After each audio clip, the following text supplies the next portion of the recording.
welcome back to another episode, guys.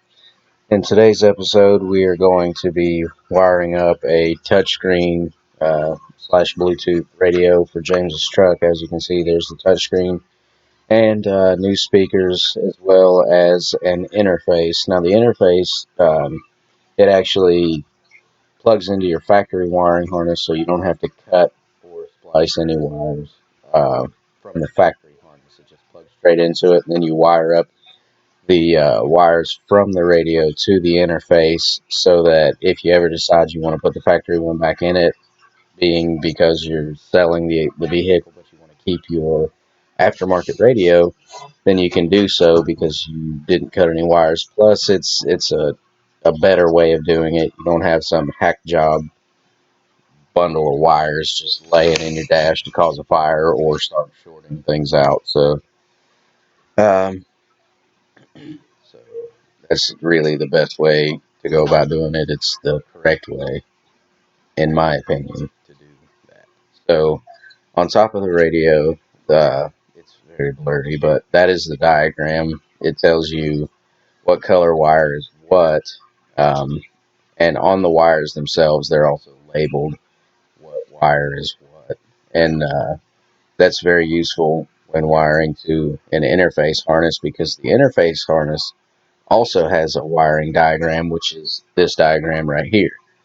It also has every color and what each wire is for, so that basically all you do now is just match up the interface diagram with the diagram on the radio and just wire it all together, and that's the end of it. I mean, it's pretty simple as long as you can follow directions. It's not hard to do. One thing I will mention for people that um, have trouble with this, any duplicates of the same color are always going to be your speaker wires. So, say you have two purples. Those two purples are going to be one of the speakers for the doors, or vice versa. When we get further into the video, I'll elaborate more on that. But yeah, that's pretty much what I'm explaining here. I had some mic issues, so there's no audio to this video.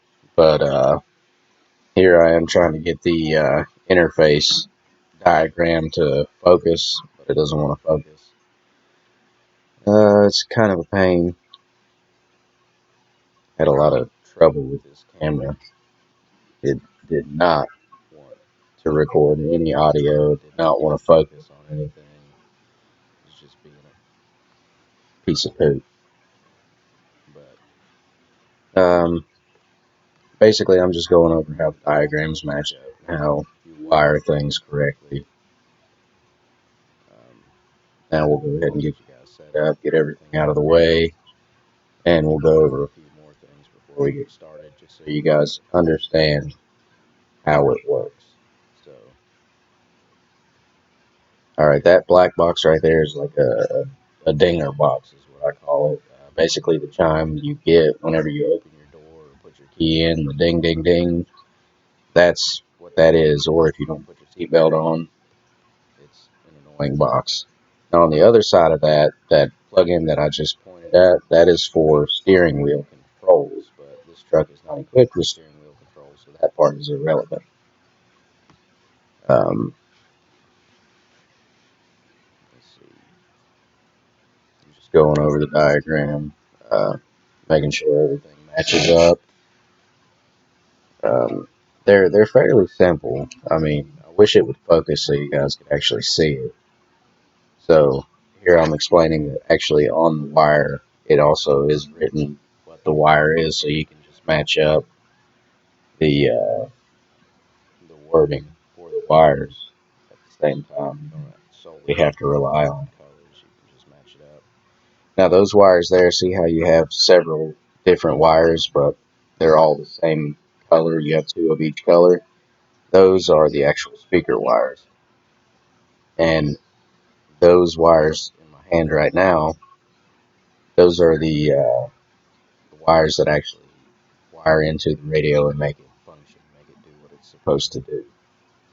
Um, power, your antenna. Well, your antenna is part of something else, but yeah, that's just the wiring for the actual radio itself. So we're gonna get started on pulling the end caps off and getting everything spliced together. Now, the way James wanted to splice this together, because this was a fairly cheap radio, he actually had just over $100 in four speakers and the head unit itself. For a I think it was a 7.5 inch touchscreen, Bluetooth compatible, hands-free calling. It's even got an antenna for Sirius XM. He picked up that radio and two speakers for $50, brand new. So he didn't want to solder anything in just in case the radio turned out to be not so good or shorted out or whatever, and he could easily replace it without buying another interface as well. So we just kind of spliced it all together, taped it up, so that way it would be easy to change out if need be. Now, the correct way to have wired this would have been to solder everything together, but for ease of replacement or just to change out altogether, that's the easiest way to do it. Now, that wire that I was just jiggling around, that's a remote wire. That's for an amplifier. We're not actually putting an amplifier in the truck yet, so we're not going to use that wire. So we've got everything spliced together. Now we are plugging it into the radio.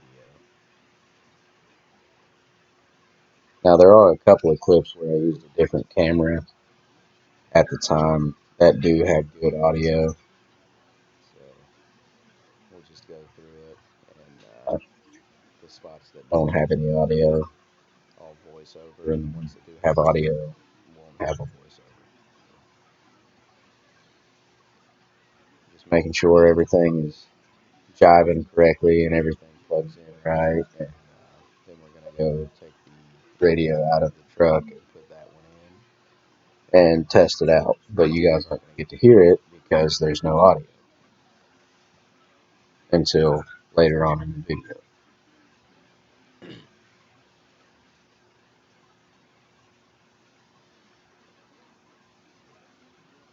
So that's it. Alright, so James is currently taking the radio out of the dash, and we will hopefully shortly install the new one. Now there's three of these, blew it out, three of these little bolts. There's one on this side and two on that side, and we'll get those taken out, and I'll bring you back after we get it out. Alright, so the audio cut out. We got the factory radio out. Sorry about the poor lighting. I mean, it was late when we did this, but we're getting the new radio wired in now, or well, plugged in. It's already wired. But yeah, we're getting ready to get it installed and get it plugged into the dash, get it all squared away, and then we can put the faceplate back on the dash and call this project, for the install of it, project done. As far as the head unit's concerned, we still have to put the speakers in it and test it out. It was a little bit of a bear to put that head unit in there just because of the extra amount of wires. Well, it's really not even an extra amount of wires, it's just the extra length of wire where we added the interface and the radio wires. We added probably, I would say, a good foot of wiring in behind that radio, so it was a little difficult to get it to sit in there correctly because the wires just kept wanting to push it back out. But once we got the first bolt in it, it pretty well wanted to stay and quit trying to push itself back out. It was just getting it started, and it was a little difficult. But there it is turning on for the first time. Um, I mean, the digital display for a $50 radio good. The touchscreen response was spot on. It was nice. I mean, you wouldn't expect that kind of response time or even clarity out of a $50 7.5 inch radio. I mean, that's pretty hard to do. Kind of makes me wonder about the internals. Um, it's probably one of those radios that won't last very long, just because the parts that matter, the cheapest you can get, just to keep the cost down, so that they can afford to sell it for what they sell it for. So here we are putting the faceplate back in the dash and getting it buttoned up, and then we're gonna play around with the settings and check out the hands-free calling.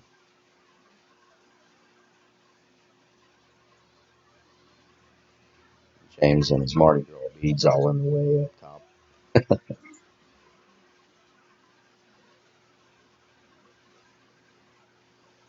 But yeah, so we just gonna mess around with it a little bit right here and check out some of the settings. The video quality wasn't too hot. I apologize for that. Like I said, it was late, so it was dark outside.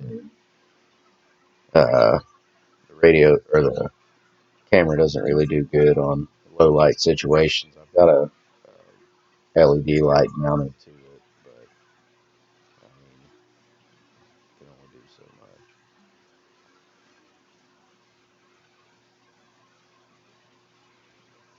So yeah, just going through all the displays on the radio. Now we're gonna try a phone call. Actually, he called me, which is pretty cool. Just because I can pull my phone out and show you guys that it does work. Just don't memorize my number and call me. 'Cause unless you know me, I don't care if you know me, but if you don't know me, it'd be a little weird to call me. Unless you're a cool person, then you can call me and chit chat a little bit, but whatever. So here I am pulling my phone out of my pocket, and it's Jimmy Jams calling me from his truck radio. But yeah, it actually has good audio quality for the speakerphone side of things. Like the speaker that picks up your voice is actually behind the radio, and it did pretty well. So there's the home screen of the radio. That's it's a pretty decent display, really, if I have to say so. Alright, so we're back on the Chevy. It's daylight out. Nice and sunny. Really nice day, actually. We're at Jimmy Jam's place.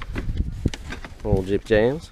So now we are currently working on taking the speakers out of the doors. That way we can get the new stuff in it. There's the touchscreen we installed yesterday. Looks pretty good. So we're just gonna keep plugging away at it. I'm gonna try to set you guys up somewhere so that you can watch the whole process. This one's already done. Alright, so James is gonna demonstrate how to put a door panel back on. You gotta make sure you have all your stuff plugged back in.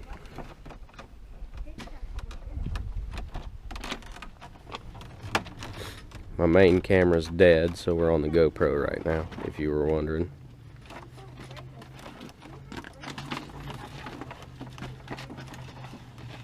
Heck, I might grab it and show you guys what I usually film with, just in case somebody or anybody was wondering what I normally film my videos with. I use a GoPro Hero 3 Plus, I think is what this one is. And I use just a cheapy action camera. I think it's like a Vivitar or something along those lines. So James has got everything plugged in. Whenever you're putting a door panel on, there's a lip that sits down on your window seal that actually holds it in place, and then you can pop all your little pop clips in on the sides, and then you'll have a screw or two here and there. So yeah, you definitely want to make sure you plug in all your switches, and then like if you have a door light, you definitely want to make sure you have everything plugged in before you put that panel back on, or you're going to be taking it right back off.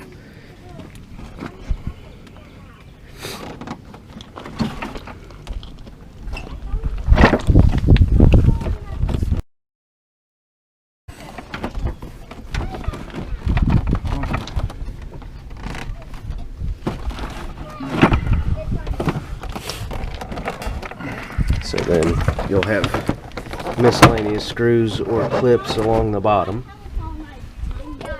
Is this one screwed or clipped? This one was just loose. Oh, it was just loose. Clips are broke on it. Also, most part stores, they sell replacement clips. If you guys break your clips getting your panels off, you can just go to most any part store and just buy new clips, in case you were wondering.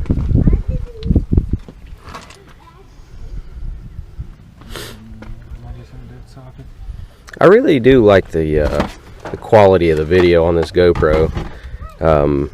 For an old GoPro, I think the video quality is pretty good. I mean, this thing was only 50 bucks, and it came with a screen, batteries, charger, a couple other things that I can't think of off the top of my head. I bought it used off a buddy of mine. He had a couple of them. But James is just going to finish installing these screws. Then that door panel's pretty well done. How did it sound, by the way? Bad. I know last night when we were messing with it, it was a little blech. Like the front door speakers is mainly what I'm talking about. Like the back sounded pretty good. It's just the front was like almost like it just had a wee little dinky speaker in it, huh? It was weird. It does have a wee little dinky speaker in it. I thought it was a 6.5. It does have it has two. There's a tweeter in there too. So the 6.5 was just shot. Oh, hey, this was the speaker that was in the door. This is why it sounded so bad. I mean, it was broke. No wonder it didn't work. I mean, it's shot. It was in bad shape. Now, you can rebuild speakers. I've personally never done it, and obviously this stock speaker wouldn't be worth rebuilding, but you can rebuild them. I like to break the magnets off the back of them just because I think it's fun to play with magnets.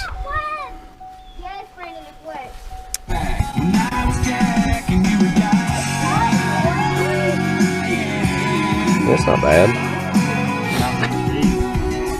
No. Yeah. Heck, I'd say that speaker right there was the $10 speaker. Alright guys, so we're going to show you in super fast mode how to take a door panel off. Just make sure that you remove all your clips and remove anything that can be removed before the panel comes off, like the lock actuator or any plug-ins or anything like that that you can get to without actually taking the door panel off, because it does make it quite a bit easier.